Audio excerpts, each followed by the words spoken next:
Last time in Fred-BRICKS-burg we built some much needed hills in the far back corner, and I gotta say it was great to finally have some hills in my Texas Hill Country Lego city. But they're looking pretty bare, so today we're going to be adding some small scale trees to them. Now the hills might be right behind the town, but the idea is that these are much farther off in the distance, which is why the hills and thus these future trees are at a smaller scale than the buildings. Originally I wanted to build some blocky, brick-built trees, just so they'd look more Lego-ish, but I had a hard time designing something I was satisfied with.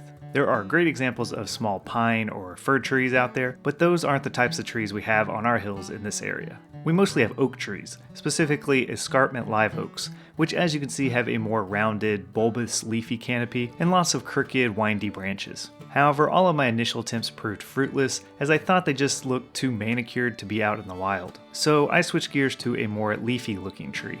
First, I stacked up 5 2x2 round bricks with the grooves on the side in dark bluish gray. Live oaks have a really dark gray bark, which is decently close to this color, and I thought the grooves would help simulate the rough texture of the bark. Next, I stacked some plates with bars on the end so that there's one pointed towards each side. I add another brick, and then some more plates, making sure that they're offset from the ones below.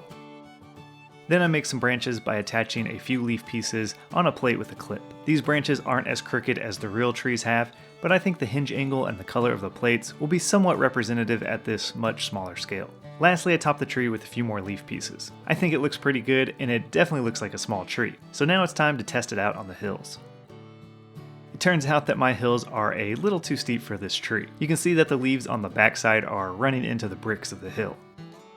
So to fix this, I just removed the 2 branch pieces on one of the sides. And now it seems to have just enough room to clear the slope of the hills. It looks a little weird for one tree up close, but I think it should work well when there are trees everywhere. I'm pretty happy with the simplicity of this tree design, as it only uses 4 different pieces and a total of 37 parts per tree. With the design work down, it's time to make 60 more of these. And to do that, Webrick sent us some more parts for this project. I got a bag of the round bricks, 2 small bags of the clip plates, and a huge bag of those leaf pieces.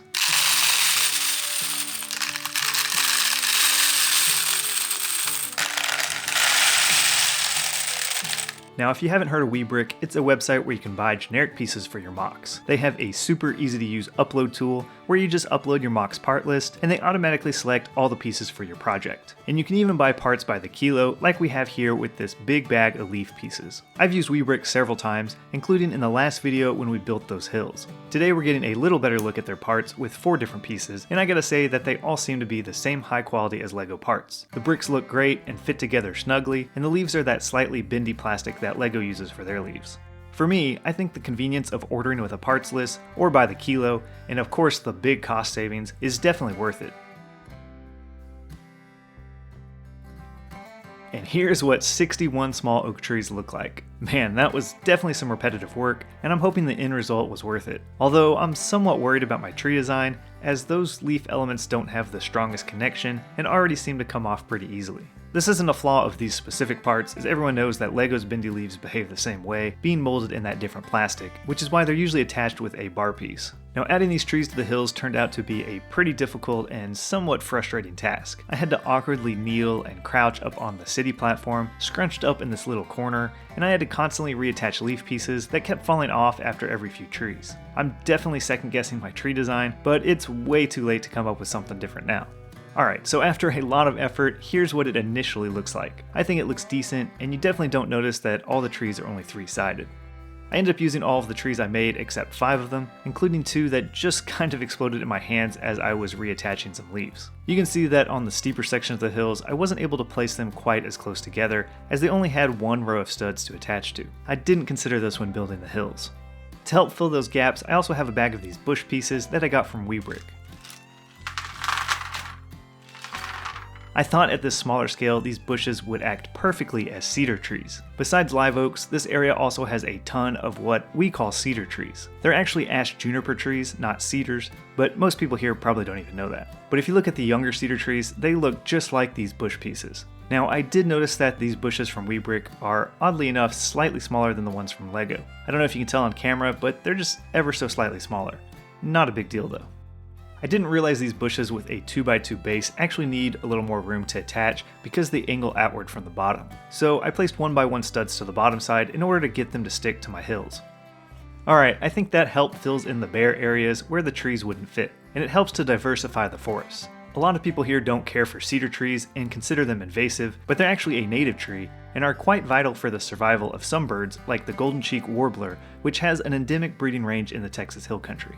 While I'm working up here, I thought I'd go ahead and add a big white cross on the hilltop, which I guess turns this hill into Cross Mountain in Fredericksburg. In 1847, the German settlers discovered an old wooden cross up on a hill on the north side of town. Turns out it was erected years prior by Spanish missionaries on their way from San Antonio to San Saba. A couple years later, a more substantial cross was erected. Easter services were held on Cross Mountain every year, along with the Easter fires where the hills were burned to make way for new growth, as well as to commemorate the peace treaty with the Comanches, who initially lit the hills on fire to signal the treaty.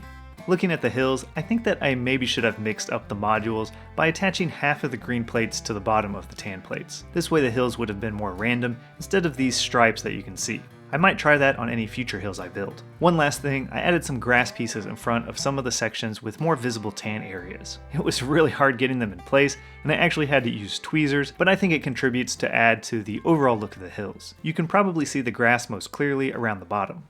And there we go, the hills of Fred-BRICKS-burg are now covered in trees. I think it looks pretty decent, and overall I'm happy with it. I kind of just wish the hills weren't so stripy, but it's definitely way too far gone to make that adjustment. I do think the trees look better the farther back you get, meaning it would probably only improve if I could move them farther away and have a scale transition area in between them and the buildings. But this is the best I can do for now. Thanks again to Webrick for sharing some bricks with us. If you're building something repetitive like trees and need a lot of bricks, buying them in bulk from Webrick is definitely a great option. In the next update, I think we need to fill in this green area in front of the hills with some more details. But let me know what you think of all the progress we made in this update, and I'll see you next time in Fred-BRICKS-burg.